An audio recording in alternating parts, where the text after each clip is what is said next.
చాలా ప్రముఖమైనటువంటి ఒక తీర్పుగా మేము భావిస్తూ ఉన్నాం. ఒకటి, బాంబేలో జరిగినటువంటి ఒక మాలేగాం కేసు ఏదో ఉందో మన అందరూ తెలిసినప్పుడు సాధ్వి ప్రజ్ఞా రాజ్ పురోహిత్ అనేక మంది మీద కేసులు పెట్టి వాళ్ళని వేధించి ఇప్పుడు కూడా చాలామంది జైల్లో ఉన్నారు.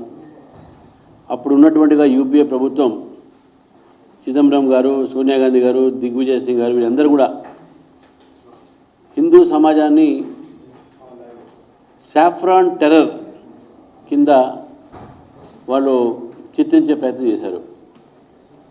అంటే హిందూ సమాజాన్ని ఉగ్రవాదులుగా, ఉగ్ర సంస్థలుగా, హిందూ సంస్థలన్నీ కూడా ఆ ప్రయత్నంలో తప్పుడు కేసు పెట్టి,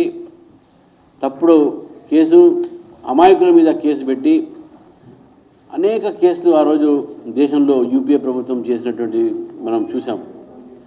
హైదరాబాద్లో మక్కా బ్లాస్ట్ అయితేంది, మక్కా మస్జిద్ బ్లాస్ట్ హైదరాబాద్ మదీనా దగ్గర, అదేవిధంగా మాలేగాం బ్లాస్ట్ అయితేంది.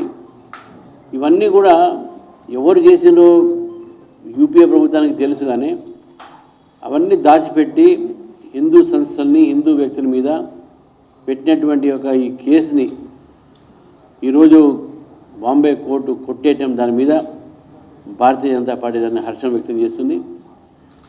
ఇప్పటికైనా సోనియా గాంధీ గారు, చిదంబరం గారు, దిగ్విజయ్ సింగ్ గారు ముగ్గురు కూడా దేశ ప్రజలకు, తర్వాత ఈ దేశంలో హిందువులకు వారు క్షమాపణ కోరాలి.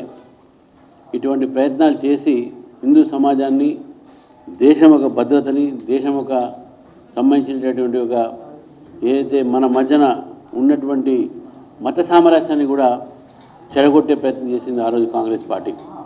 ఇది ప్రజలు గమనించాల్సిందిగా కోరుతూ, మరి మాలేగాంలో ఇచ్చినటువంటి జడ్జిమెంట్ని స్వాగతిస్తూ, ఇది కాంగ్రెస్ పార్టీ కుట్ర విఫలం అయిందని చెప్పేసి కూడా మీకు తెలియజేస్తున్నాను.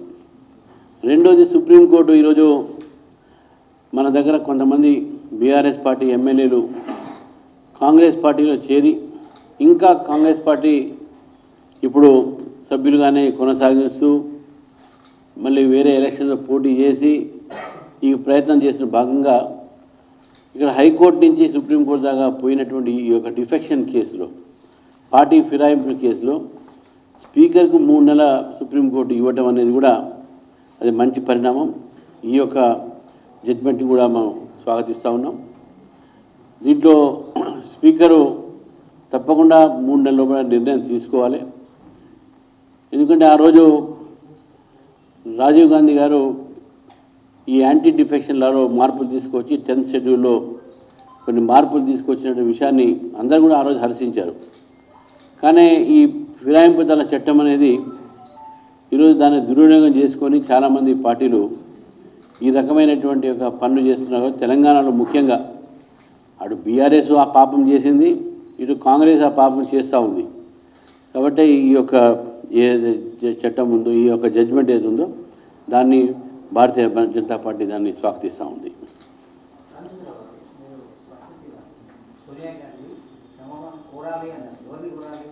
హిందూ క్షమాపణ చెప్పాలి, హిందూ సమాజాన్ని క్షమాపణ చెప్పాలి, కోరాలి కాదు.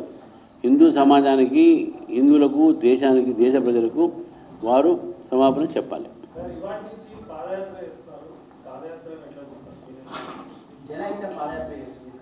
వీళ్ళు జనహిత పాదయాత్ర చేస్తున్నారు, జనాన్ని మోసం చేసే పాదయాత్ర చేస్తున్నారు, వాళ్ళు చెప్పాలి. 6 గ్యారంటీలు చేసి, ఇటు చేవళ్ళ డిక్లరేషన్ ఎస్సీ ఎస్టీలకు, ఇటు కామారెడ్డి డిక్లరేషన్ బీసీలకు, ఎన్నో డిక్లరేషన్, యువ డిక్లరేషన్ వరంగల్లో, ఈ డిక్లరేషన్లో మేము ఏమేమి డిక్లరేషన్ అమలుపరిచామని చెప్పాలి. ఈ పాదయాత్ర చేస్తే సరే వాళ్ళ పార్టీ ప్రోగ్రామ్స్ వాళ్ళు ఎవరు చేస్తారు వేరే మాట, ఎన్ని కిలోమీటర్లు చేస్తారు, ఎక్కడెక్కడ చేస్తారు మాకు సంబంధం లేదు. కానీ వాళ్ళు పాదయాత్రలో తెలంగాణ జనం కోసము వీళ్ళు అధికారంలో వచ్చిన తర్వాత మేనిఫెస్టోలో పెట్టినటువంటి అంశాలు అయితే ఏంది, ఎలక్షన్స్ ముందు పెట్టినటువంటి ఒక డిక్లరేషన్స్ ఏంది, ఎంతవరకు పూర్తి చేశాము అనే దాని మీద శ్వేతపత్రం వాళ్ళు ఇచ్చిన తర్వాత వాళ్ళు పాదయాత్ర చేసే నైతిక హక్కు ఉంటుంది. లేకపోతే కాంగ్రెస్ పార్టీకు అసలు పాదయాత్ర కాదు, ప్రజల్లో పోయే నైతిక హక్కు లేనే లేదు. ఇటు బీసీలను మోసం చేస్తూ ఉంది, ఎస్సీ ఎస్టీలను మోసం చేస్తూ ఉంది, విద్యార్థులను మోసం చేస్తూ ఉంది, యువకులు మోసం చేస్తూ ఉంది, మహిళలను మోసం చేస్తూ ఏ వర్గాన్ని వదిలిపెట్టింది కాంగ్రెస్ పార్టీ? మళ్ళీ ఎందుకంటే ఈ జనహిత ప్రోగ్రాం మీకు ప్రజలకు మంచి చేస్తే జనహితం చేయాలి.